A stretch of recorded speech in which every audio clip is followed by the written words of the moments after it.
பாகிஸ்தானை வருஷ கணக்குல சோறு போட்டு அமெரிக்கா வளர்க்குது. எதுக்கு அப்படின்னா, இந்தியாவுக்கு எதிரா செக்கு. ஒரு காலமும் பாகிஸ்தானை வச்சு இந்தியாவை மிரட்டவோ, உரசவோ முடியாது. இதை வெள்ளை மாளிகை புரிஞ்சுக்கிட்ட பாடே இல்ல. ஏன்னு தெரியல. எவ்வளவோ திட்டங்கள் போட்டு பேக் ஃபயர் ஆனாலும் சரி, அவனுங்க அத பெருசா எடுத்துக்கிறதே இல்ல. என்ன வேணாலும் நடக்கட்டும், வழக்கம் போலவே இந்தியாவுக்கு எதிரா உரச முடியாது பாகிஸ்தானை வச்சு அப்படிங்கிறத இப்ப அமெரிக்கா புரிஞ்சுக்கிச்சு. அதத்தான் விரிவா பார்க்க போறோம். இப்ப ட்ரம்ப் தீபாவளி வாழ்த்து பேசினாரு. அந்த வாழ்த்துல வழக்கம் போல சேட்டையா பல விஷயங்கள அறிக்கையில விட்டிருந்தார். ஆனா முக்கியமான விஷயம், யுத்தத்த நான் தான் நிறுத்தினேன். 8 யுத்தத்த நிறுத்தின ஐயாசாமி நான் தாங்கிற வரியெல்லாம் மிஸ் பண்ணிட்டார். மிஸ் பண்ணிட்டு என்ன பண்ணிட்டாரு அப்படின்னா, ரஷ்யாவோட எண்ணெய இந்தியா வாங்க மாட்டேன்னு எனக்கு வாக்கு குடுத்துருக்கு. டெல்லியிலேயே சூடம் ஏத்தி சத்தியம் பண்ணிட்டாங்க. நான் வீடியோ கால்ல பார்த்துட்டேன் அப்படிங்கிற மாரி, அந்த வாசிப்ப நோக்கி போயிட்டார். ஒருவேளை இந்த யுத்தத்த நிறுத்தினத அவரே மறந்துட்டாரோ அப்படின்னு கேட்டா, ஆமா பொய் சொன்னாரு, மறந்துட்டாரு அப்படின்னு எடுத்துக்கலாமான்னு கேட்டா, அமெரிக்கா பொய்யின்னாலும் சரி, அத திட்டம் போட்டு தான் பேசுவாய்ங்க. இப்ப விட்டுட்டு நகர்றதுக்கு காரணம் என்ன அப்படின்னா, வழக்கம் போல இந்தியாவுக்கு எதிரா பாகிஸ்தான ஒரு ஸ்டேஜுக்கு மேல காட்டி பயமுறுத்த முடியாது. காட்ட முடியும். ஆனா அவன் பயப்பட மாட்டான். அதையும் மீறி காட்டுனோம் அப்படின்னா, பாகிஸ்தான அடிச்சு புடுவான். அப்புறம் கையில இருந்த கார்ட இழந்துருவோம் அப்படிங்கிற மாரி விலகி போயிருவாய்ங்க. அந்த ஸ்டேஜுக்கு இப்ப வந்துட்டார்கள். ஆனாலும் பாகிஸ்தான வச்சு ஏதாச்சும் செய்யணும்ல. ஏன்னா சோறு போட்டோம். அடுத்து என்ன பண்றது? அடுத்து வீணா போன ஆப்கானிஸ்தான்ல ட்ரிகர் பண்ணுவோம் அப்படின்னு அந்த வேலைய நோக்கி போயிட்டாய்ங்க. ஆனா அமெரிக்காவுக்கு தெரியாத ஒரு விஷயம் என்ன அப்படின்னா, அமெரிக்கா நேரடியா இறங்கியே ஒண்ணும் கிழிக்க முடியல. பின்னாடி பாகிஸ்தான் பின்னாடி நின்னு பாகிஸ்தான தள்ளி விட்டு கிழிக்க முடியுமான்னு கேட்டா, அப்படி ஏது கிழிக்க முடியும்னா, சீனா இவ்வளவு காலத்துல செஞ்சு தொலைச்சிருப்பான். காரணம் சீனாவுக்கு எல்லாத்தையும் காப்பி பண்ணி உருவாக்கிற முடியும். ஆனா ஒரு ராணுவத்த பார்த்து, இவன் ராணுவத்த அத மாரி உருவாக்க முடியல. இன்னைக்கு வரையும் முடியாம தடுமாறுறான். அவனுக்கு சிக்குன பக்கத்துல இருக்கக்கூடிய ஒரே ராணுவ போர்வையில இருக்கிற தீவிரவாதி கூட்டம் பாகிஸ்தான் கூட்டம். சரி இந்த கூட்டத்த ஹயர் பண்ணி நம்ம நினைச்சதெல்லாம் சாதிச்சுக்கலாமே, அமெரிக்காவோட ஃபார்முலாவ திருடி அப்படின்னு பார்த்தா, இந்த கூட்டத்த பலூச்சிஸ்தான்ல இறக்கி விட்டு யுத்தம் போடலாம் அப்படின்னு அவனுங்க நினைச்சுக்கிட்டு இருந்தாங்க. இந்த கூட்டம் இறங்கவே மாட்டேன்து. அதிபர் ஷி ஜின்பிங், ச்சீ நம்ம நாட்டு ராணுவமாச்சு போய் சண்டை போடுங்கடா அப்படின்னா, போடுறோம் அப்படிம்பாய்ங்க. இவனுங்க சண்டை போடுங்கடான்னோனே நின்ன இடத்த விட்டே தெரிச்சு ஓடிடுறாய்ங்க. அவனாச்சும் பரவாயில்ல, இப்போ நம்ம முன்னாடி போடுறோம் அப்படின்ட்டு பேசாம அங்கேயே நின்னுடுறான். இவன் ஸ்பாட்டை விட்டே ஓடி போயிடுறான் அப்படின்னு புரிஞ்சுக்கிட்டாரு. அப்ப அமெரிக்காவுக்கு மட்டும் பாகிஸ்தான் ராணுவம் போய் ஆப்கானிஸ்தான்ல கிழிச்சு விடுமா அப்படின்னு கேட்டா, கிழிச்சு விடாது.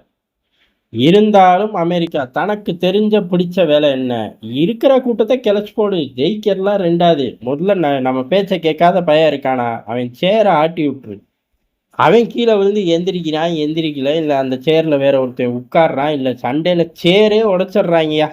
நமக்கு பிரச்சனை இல்லை. அந்த சேர்ல உட்கார்ந்து ஒருத்தன் நம்மளை எதிர்த்து பேசினான்ல, அவனுக்கு இப்ப சேர் இல்லைல்ல, இல்லை அவனே இல்லையா, ரொம்ப சந்தோஷம். அந்த மாதிரி ஒரு சைக்கோ மனநிலையில உலக அரசியலை செய்யக்கூடிய நாடு. இன்னைக்கு நேற்று இல்லை, கொள்ள நாளா பண்ணிக்கிட்டு இருக்கான்.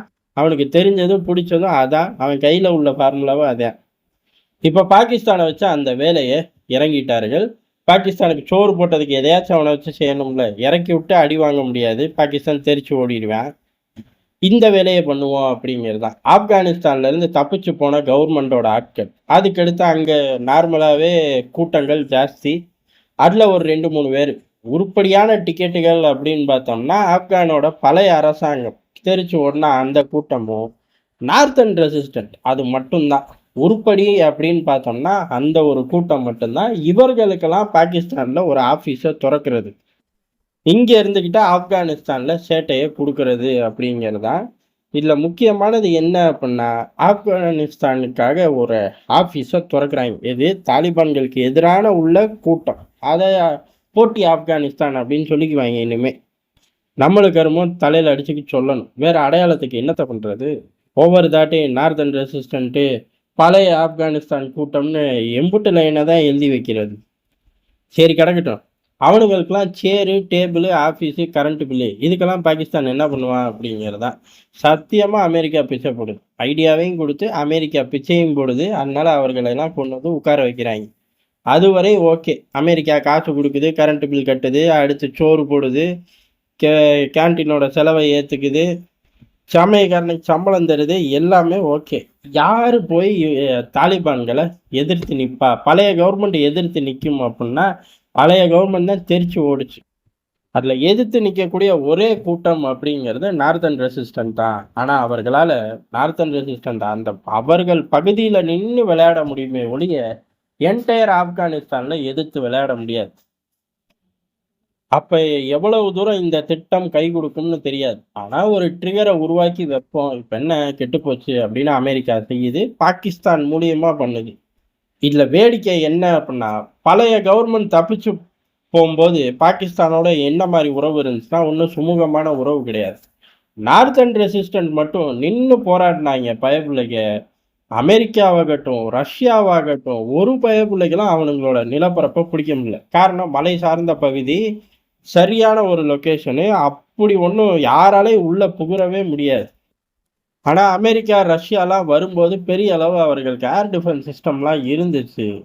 ஆனா, அடுத்த கட்டமா தாலிபான்கள் வரும்போது, தாலிபான்கள் கையில பெரிய விமானமோ, ஹெலிகாப்டரோ கிடையாது. அப்படியே ஆப்பரேட் பண்ணிலாம் அதாவது அமெரிக்கா விட்டுட்டு போனதே ஆப்பரேட் பண்ணி கிழிச்சிட முடியாதுங்கிற ஒரு அசால்ட்டான நிலைமையில இருக்கும்போது, பாகிஸ்தானோட ஹெலிகாப்டர்கள் போய் அங்க ஆட்கள இறக்கி விட்டுருச்சு. அந்த பர்ட்டிகுலர் நேரத்துல அவர்கள் கிட்ட பெரிய அளவு வான்வெளி தாக்குதல் நடத்துறதுக்கான எந்த சிஸ்டமும் இல்ல. Air defence system in case portable air defence system கூட கையில இல்ல. அதனால ஆட்கள் இறக்கி விடப்பட்டார்கள். அங்க உள்ள முக்கியமான எல்லாருமே வெளியேற வேண்டியதா இருக்கு. வெளியேற வேண்டியதா போச்சு. குறிப்பா தலைவர் அகமது மசூதே வெளியேற வேண்டியதா போச்சு. அந்த ஒரு டிக்கெட்ட தவிர மத்தபடி வெயிட்டான டிக்கெட்டுகள் ஒண்ணுமே கிடையாது. அதுவுமே அந்த பர்ட்டிகுலர் ஜோனுக்குள்ள அவர்கள கொண்டு போனா மட்டும் தான். கொண்டு போய் என்டயர் ஆப்கானிஸ்தான கண்ட்ரோல் எடுக்கலாமான்னா முடியாது. இருந்தாலும் தலைவலிகள குடுக்கறக்கு தயாராயிருச்சு. பதிலுக்கு ஆப்கானிஸ்தானும் தயாராயிருச்சு. இங்க பாரு எங்களுக்கு எதிரான ஆட்கள உள்ள விட்ட அப்புட்ன்னா, தொலைச்சு புடுவோம் பார்த்துக்க அப்டின்ட்டாய்ங்க. இதுல பெருசா யாராலயும் எதுவும் கிழிக்க முடியாது. மேற்கொண்டு பிரச்சனை வரும். மேற்கொண்டு சண்டை வரும். இதுல ஹைலைட் என்ன அப்புட்ன்னா, கொஞ்ச நாளைக்கு இந்தியாவ காட்ட மாட்டாய்ங்க. எது பாகிஸ்தான வச்சு இந்தியாவ காட்டப் போறதே கிடையாது. நான் தான் யுத்தத்த நிறுத்தினேன். ஃபீல்டு மார்ஷல் ஆசிம் முனிரு இந்த மாரி பேச்சுக்கள்லாம் பெருசா அமெரிக்கா பேசப் போறது கிடையாது. காரணம் இந்த பயலுகள காட்டுனோம் அப்டின்னா, அந்த பயலுக யாரு இந்தியா பயப்பட போறதும் இல்ல. திருப்பி நம்ம வம்படியா பாகிஸ்தான தூக்கி காட்டுனோம்னா, சப்புன்னு பாகிஸ்தான்லாம் அடிச்சு புடுவாய்ங்க. அதுக்கப்புறம் கையில உள்ள ஜோக்கரும் போயிரும் அப்படிங்கிற மனநிலைக்கு வந்து ஆப்கானிஸ்தான் பக்கம் வண்டிய திருப்பிட்டாய்ங்க. அங்கேயும் இதே நிலைமை தான்டாங்கிறது அமெரிக்காவுக்கு போக போக புரியும். பாகிஸ்தான பொறுத்தவரை ரைட்டு நேத்து வரை இந்தியாவுக்காக நம்ம பிச்சை போட்டாய்ங்க. இன்னைக்கு ஆப்கானிஸ்தானுக்காக பிச்சை போடுறாய்ங்க. போதும் அப்படிங்கிற மனநிலையில ஆசிம் முனிரோட தீவிரவாத கூட்டமும் தயாராயிருச்சு. ஷபாப் ஷெரீஃபும் ஆஹா! எங்கிட்டோ கல்லா கட்டுது. உலகம் பூரா ஸ்ட்ராட்டஜிக் லொகேஷன் அப்படி இப்படின்னு பேசுறாய்ங்க. உண்மையிலேயே நம்ம லொகேஷன் தான் சிறந்த லொகேஷன்னு அவரோட ஆட்கள் மத்தியில பேசிக்கிட்டு திரியிறாராமா. ஆனா எதுவுமே ரொம்ப நாள் நீடிக்காது. காரணம் உலகம் வேகமா மாறிக்கிட்டு வருது. பாகிஸ்தான் சுக்கு நூறா உடையும். அதுல எந்த ஒரு மாற்றமும் தேவையில்லை அப்படிங்கிறது தான் டெல்லியோட பார்வையா இருக்கு.